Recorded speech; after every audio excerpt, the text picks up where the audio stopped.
This is chapter 18 of the Ickabog. End of an advisor. No sooner had the guardsmen got to their feet to return home than Lord Flapoon came bursting into the room looking worried. "What now?" groaned Spittleworth, who very much wanted his bath and bed. "The chief advisor," panted Flapoon, and sure enough Herringbone, the chief advisor, now appeared wearing his dressing gown, an expression of outrage. "I demand an explanation, my lord," he cried. "What stories are these that reach my ears? The Ickabog real? Major Beamish dead? And I have just passed 3 of the king's soldiers being dragged away under sentence of death. I have, of course, instructed that they be taken to the dungeons to await trial instead." "I can explain everything, chief advisor," said Spittleworth with a bow, and for the 3rd time that evening he related the tale of the Ickabog attacking the king and killing Beamish. Then the mysterious disappearance of Nobby Buttons, who Spittleworth feared, had also fallen prey to the monster. Herringbone, who had always deplored the influence of Spittleworth and Flapoon on the king, waited for Spittleworth to finish his farrago of lies, with the air of the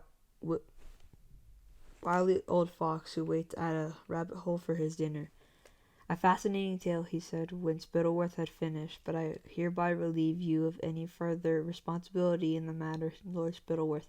The advisors will take charge now. There are laws and protocols in the cornucopia to deal with emergencies such as these.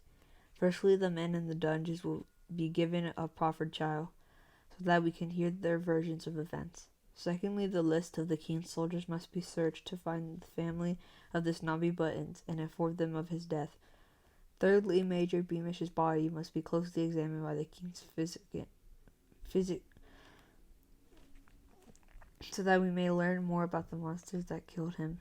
Spittleworth opened his mouth very wide, but nothing came out. He saw his whole glorious scheme collapsing on top of him, and himself trapped beneath it, imprisoned by his own cleverness. Then Major Roach, who was standing behind the chief advisor, slowly put down his rifle and took a sword from the wall. A look like a flash of light on dark water passed between Roach and Spittleworth, who said, "I think, Herringbone, that you are ripe for retirement."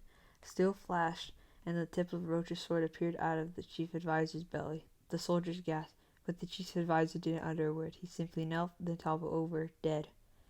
Spittleworth looked around at the soldiers who agreed to believe in the Ickabog. He liked seeing the fear on every face. He could feel his own power. Did everybody hear the chief advisor appointing me to his job before he retired?" he asked softly. The soldiers all nodded. They just stood by and watched murder, and felt too deeply involved to protest.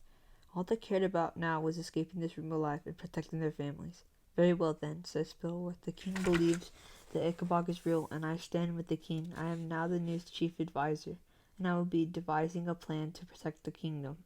All who are loyal to the king will find their lives run very much as before. Any who stand against the king will suffer the penalty of cowards and traitors, imprisonment or death. Now I need one of you gentlemen to assist Major Roach in burying the body of our dear chief advisor. And be sure and put him where he won't be found. The rest of you are free to return to your families and inform them of the danger threatening our beloved cornucopia."